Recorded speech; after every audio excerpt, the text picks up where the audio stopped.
Cube is a motherfucking lyricist. I can't stand Ice Cube. That's crazy. I'm not a fan of him lyrically or acting-wise. Really? He's the same in How much time we got left here? Because should I just tell him to leave now? Let me tell you, Chuck did a great joke. He goes, here's Ice Cube as a gynecologist. Hey, Miss Jenkins, I looked at your chart. Now get up on that butt. That's racist. I don't know how it's racist, but what you just... You know things are wild when Ice Cube, the man who wrote No Vaseline, one of the coldest diss tracks in hip-hop history. The greatest lyricist. He was energy. He was passion. He made you feel him. If that said, tear the club up, you wanted to tear the club up. Dear mama, you wanted to hug your mama. When you think about lyricism, Nas, Jay-Z, Biggie, Jadakiss, my lyrics spitter. Stops counting money to check somebody. Aries Spears. Oh, that dude? Yeah. He said nothing Is he a comedian? Yeah. Because he ain't never made me laugh, so I don't know. You know things have hit a new level of chaos when Ice Cube, the man who wrote No Vaseline, one of the coldest diss tracks in hip-hop history, gets dragged into the drama by a comedian who can't even make people laugh. Hey man, I gotta listen to this.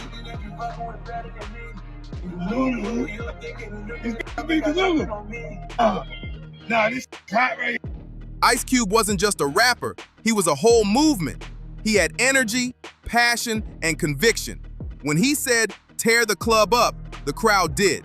When he dropped Dear Mama, you wanted to hug your mother. Lyricism ran through him like blood. We're talking about the same lineage as Nas, Jay-Z, Biggie, legends who made words hit like punches. And somehow, Aries Spears thought it was smart to go at that man. This all started when Aries sat down on Big Boy's neighborhood and opened his mouth way too wide. Instead of cracking jokes, he came swinging at Cube's entire legacy, his music, his acting, even his relevance. When the host brought up Ice Cube, Aries didn't hold back.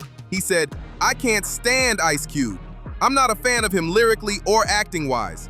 That's not shade, that's straight disrespect. Cube heard that and clapped back instantly. He said, everybody got their opinion and they all stink.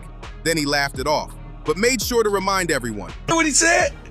What'd he say? He said it was nothing about you impresses him. From movies to rapping, nothing at all impresses him. And I'm like, wow, like what? Suckers usually don't like me. You know what I'm saying? Like the people that you know, they usually don't like me when they coming from that angle. That's cool though. You know, everybody got their opinion and they all stink. You know what I'm saying? At the end of the day, it's cool. You know, he entitled to his opinion. It's the feeling is mutual. You know, I don't think he on anybody's list of top 10 comedians. You know what I mean? In the black community for sure. I don't even know if he's on the register with us. Aries Spears ain't even in the top 10 of black comedians. Cube said, I don't even know if he on the register for that. Pure calm confidence with a side of fire. But Aries kept pushing it. He tried to backpedal later saying, I respect Ice Cube the man. I just don't like his artistry. But that's not respect. It's a contradiction. He wanted to sound intelligent, but ended up sounding bitter. And for the record, I respect Ice Cube the man. I respect Ice Cube in terms of what he's brought to the game. He's one of the pioneers. So hats off to him. Said I wasn't a fan of his artistry. I never attacked him as a man. I never attacked him in terms of his character. I said I wasn't a fan of his artistry. Why am I not allowed to feel that way? Why is that? And then secondly, it's always funny. People call me a hater because they love to highlight when I say I don't like something as though I don't have love for anything. The internet instantly called him out, dragging him for trying to rewrite what he said. One fan said, you can't talk slick and cry when someone claps back. Another said, calling Cube trash? That's not opinion. Equation will never be satisfied. Why? Because some other will come along that'll take and blow the world up, and you'll want to be that. And then some other will come around and have as talented as you or possibly more, and then you're going to get upset. Because again, you focus on everything that is not you. Hold up. Everything you want, wait a minute, but not what's in your present space. That's career suicide. And that's exactly what it became. Carry suicide. Because when you disrespect Ice Cube, you're not just taking shots at another rapper. You're coming for a cultural cornerstone. Hey, Daddy, put hands on you, give you real black eyes. Come on, don't do that. And that's the truth. I mean, you could, I've had about the man who built West Coast rap brick by brick. Aries' meltdown didn't stop there, though. He kept running his mouth like he was untouchable. He even had the nerve to clown It Was a Good Day, one of the most iconic songs in hip-hop history. That track is West Coast holy ground. Even Big Boy's crew tried to laugh it off and keep it friendly, but Aries wasn't hearing it. He went on this awkward impersonation of Ice Cube as a gynecologist. Yeah, you read that right. And the whole room went silent. Watch the comments. And when people talk about, you ask anybody, no matter where their region, you know, give me a top 5 rappers. Pac's usually always in that list. Right. I don't ever put Pac up there with... No laughs, no chuckles, just uncomfortable air you could slice with a knife. Big Boy tried to steer the conversation back, but Aries just doubled down. He ignored every cue to stop talking and kept digging his own grave. And then, just when people thought it couldn't get worse, he made the ultimate mistake. He dissed Tupac Shakur. I saw a comedian speaking kind of bad about you, man. Who is this? Aries Spears. Oh, that dude? Yeah. He said nothing Is he a comedian? Yeah. Because he ain't never made me laugh, so. The man disrespected both Ice Cube and Tupac in one interview.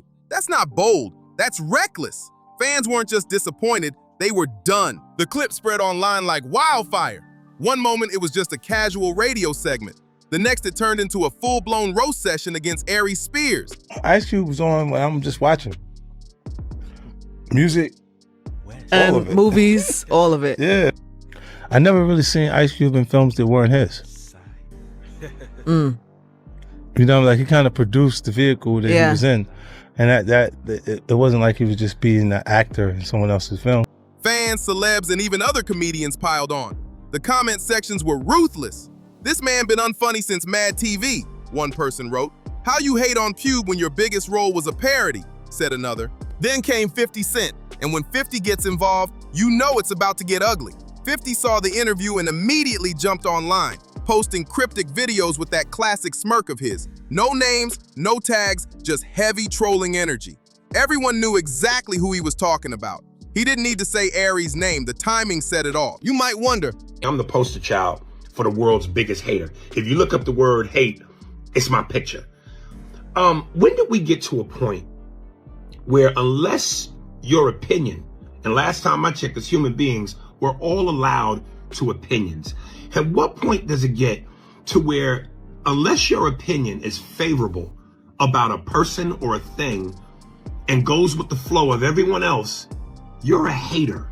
I don't understand that. Why would 50 even bother? The man's an empire himself, running Power, BMF, Raising Canaan, G-Unit Films, liquor brands, and sold-out tours. He's busy stacking millions. But see, Cube and 50 have history, mutual respect, built from real work ethic. Cube was one of the first legends to publicly co-sign 50's acting grind, calling him a mogul in the making. So when Aries tried to tear Cube down, 50 took that personal. He posted a line so cold, it froze timelines. Check my temperature. I'm ice cold. The hood left the left side of my chest froze. Need help with your bills? I'll write you a referral. Might even get you a love contract. That was pure 50 Cent savagery. Sharp, clever, and brutal. Everyone knew what he meant. You broke, you bitter, and you irrelevant. Aries tried to fire back online, but it was too late. The internet turned on him instantly. Fans reminded him of his past scandals, his lack of new material, and his habit of blaming the industry for his downfall. One tweet said it best, "Bro, you don't need enemies. You're doing the job for them." And that's when things took a darker turn. People started digging up Aries' past controversies, the kind that don't just fade away. Flashback to 2022, when Aries Spears and Tiffany Haddish got hit with one of the most disturbing lawsuits the comedy world had ever seen. The accusations were horrifying, involving a sketch that was so inappropriate it left audiences disgusted. When the footage resurfaced online, it was chaos. The clip went viral in minutes, and the backlash was immediate. Fans were sickened, celebs distanced themselves, and headlines exploded overnight. Even the Shade Room picked it up, and once it lands there, the whole internet turns into a courtroom. Both Aries and Tiffany claimed the situation was taken out of context, but by that point, the damage was irreversible. The case got settled and scrubbed from the internet, but that dark stain never disappeared. It clung to his name like a shadow, resurfacing every time he said something controversial. And now, after coming for Ice Cube and 50 Cent, it's all bubbling back up. People are reminding him that this isn't a comeback, it's a pattern. Every few years, Aries Spears doesn't trend for his comedy. He trends for chaos. The industry insiders say the same thing. Aries has a reputation for being difficult, loud, and ego-driven. Former castmates from MAD TV have come forward saying he was always trying to outshine everyone else, stepping on punchlines, arguing for spotlight time, and clashing with co-stars. That energy burned bridges faster than any joke could fix, and now he's paying for it. Because Ice Cube is untouchable. He's not just a rapper, he's a legacy. This man ghost wrote for NWA, penned bars for Eazy-E, Dr. Dre, and MC Ren, all before he was 20 years old. Then he dropped No Vaseline, a diss so lethal it ended careers. He built the Friday franchise, giving us a cultural classic that flipped comedy forever. He started the Big Three basketball league, real arenas, real players, real business. That's generational impact. Cube evolved from street poet to mogul, respected by every generation, every coast, every crowd. And here comes Aries Spears, a man known more for impressions than achievements, trying to throw shade like he's in the same league. Aries thought controversy would bring him back to relevance, but all it did was remind people why he fell off in the first place. No hit movies, no iconic stand-up specials, no cultural moments, just messy interviews and recycled drama. So now the internet's verdict is unanimous. Aries Spears didn't just pick the wrong fight, he picked the wrong era. In a world where legends are getting their flowers, he's busy digging himself deeper into the dirt. And that's the real tragedy, because the man is talented. But talent without humility always self-destructs. Instead of growing, Aries built his brand on bitterness. And every time he swings at someone bigger, it backfires harder. So what do you think? Was Aries just being honest, or was he sabotaging himself yet again? Drop your thoughts in the comments, hit that like, share, and subscribe button, and stay tuned, because if there's one thing this saga proves, it's that in Hollywood, the biggest punchlines always come from the people who forgot when to stop talking. See you in the next one.